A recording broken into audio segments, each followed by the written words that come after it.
Hallo und herzlich willkommen zu einem neuen Frage-Antwort-Video rund ums Trompetespielen. Nancy hat sich gemeldet und zwar zum Thema Tonbeginn. Sie spielt in einem Blasorchester und hat immer Angst, wenn sie alleine eine Solostelle spielen muss, beziehungsweise eine offene Stelle zu musizieren hat, dass der erste Ton Fa nicht auf den Punkt anspricht und dementsprechend fühlt sie sich natürlich unwohl und möchte wissen, was sie dagegen tun kann. Wir gehen mal Punkt für Punkt dieses ganze Problem durch, beziehungsweise die Lösung. Also wie ist unsere Ausgangsposition der Lippen? In erster Linie geschlossen. Die Zungenposition ist auch nach vorne gerichtet, das heißt die Luft fließt ja über die Zunge gegen die geschlossenen Lippen. Das heißt, wenn ich also zum Beispiel jetzt basse, merke ich ganz deutlich die Zungenspitze hinter den Schneidezähnen.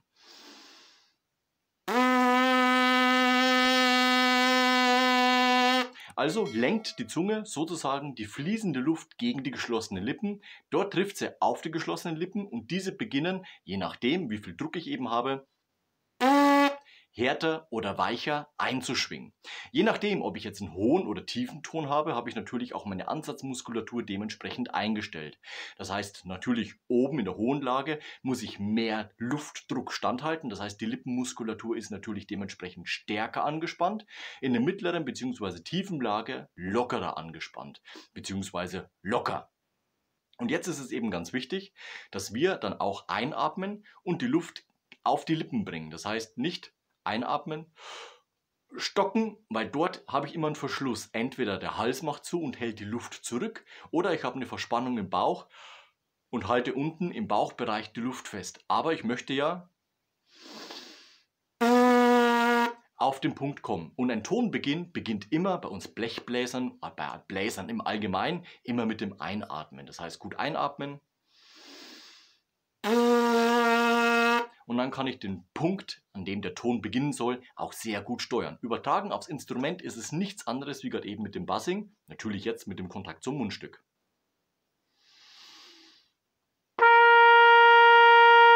Oder?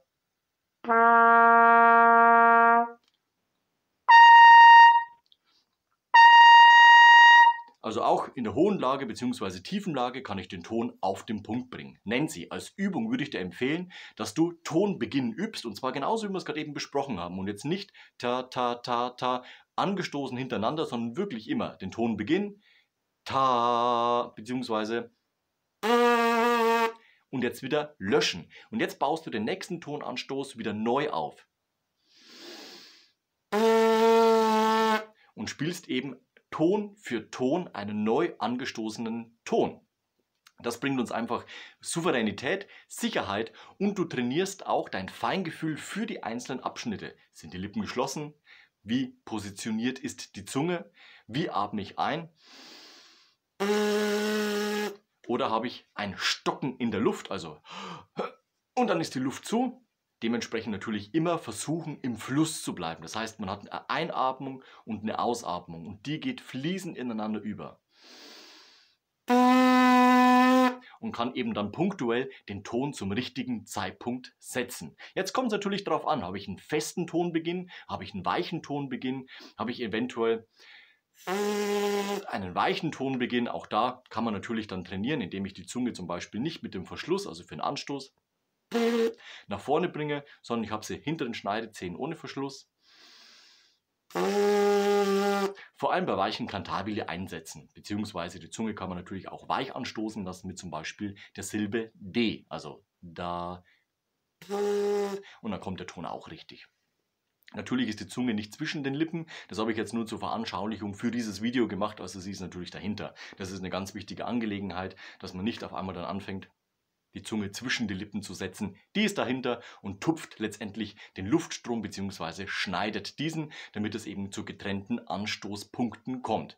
Allerdings hier natürlich immer der Tonbeginn, das heißt wir müssen alles löschen und nochmal neu aufbauen, damit wir eben auch den Tonbeginn trainieren. Nancy, ich hoffe, ich konnte dir mit diesem Video weiterhelfen, eine Idee geben bzw. eventuell sogar dein Problem lösen. Lass am Ende von diesem Video noch ein Like und ein Abo da, das freut mich immer ganz besonders. Wir sehen uns nächste Woche zu einem neuen Video rund ums Trompetespielen. Bis dahin, ciao, euer Nico.